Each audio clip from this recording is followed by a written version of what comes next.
হাসিনা পলাইলেও হাসিনা পুরা ব্যবস্থা রয়ে গেছে, একদম যেমন ছিল তেমনই আছে, কোনো কিছু বদলায় নাই।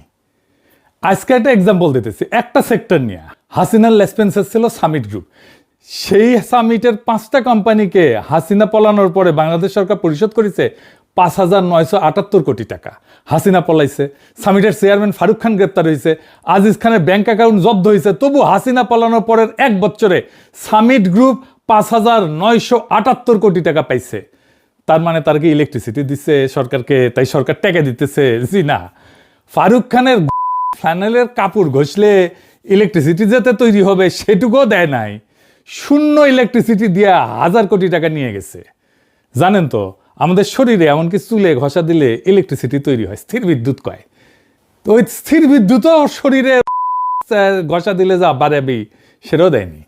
তাহলে কেমনে নিল টাকা?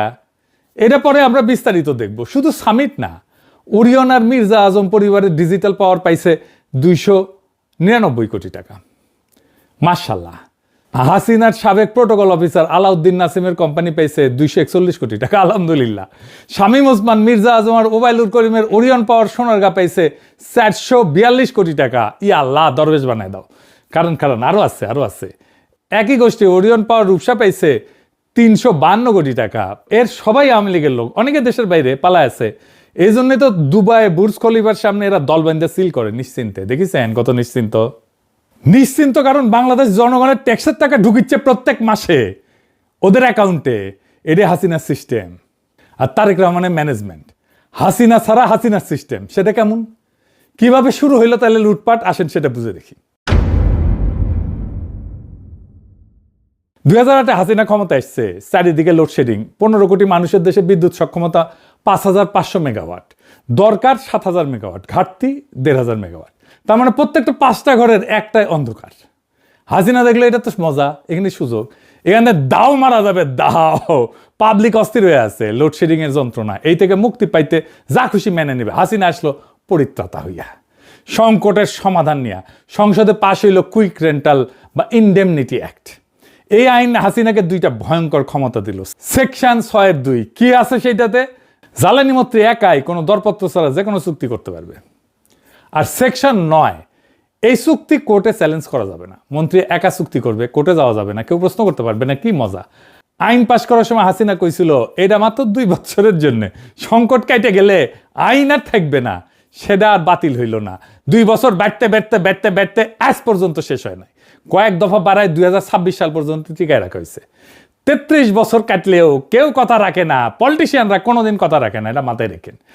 আর বিএনপি তখন সংসদে 15 বছর ধরে যে ইনডেমনিটি আইন দিয়ে 1,000 কোটি টাকা লুট হইল, প্রধান বিরোধী দল হিসাবে বিএনপি সংসদে সেটার বিরুদ্ধে দাঁড়ায় নাই, রাজপথে রাজনীতির কেন্দ্রীয় ইস্যু করে নাই। হরতাল হয়েছে অনেক কিছুর জন্য, খালেদা জিয়ার বাড়ির জন্য, কেয়ারটেকার বাতিল নিয়ে, কুইক রেন্টাল নিয়ে হয়নি কিছু। হাসিনা তাইলে কেন আইন করলো? 1 নাম্বার তো রাষ্ট্রের সম্পদ মাফিয়ারাতে দেওয়ার জন্য। আর কি কারণ ছিল? 2009 সালে যখন হাসিনা ক্ষমতায় আসে, দেশের বিদ্যুৎ উৎপাদনের প্রায় 80% ছিল রাষ্ট্রীয় মালিকানায়, মাত্র 20% ছিল বেসরকারি হাতে। মানে জ্বালানি খাতের নিয়ন্ত্রণ তখনও জনগণের, রাষ্ট্রের হাতে। সেটাই থাকে সব দেশে। জ্বালানির উপরে রাষ্ট্র সার্বভৌম কর্তৃত্ব রাখতে চায়।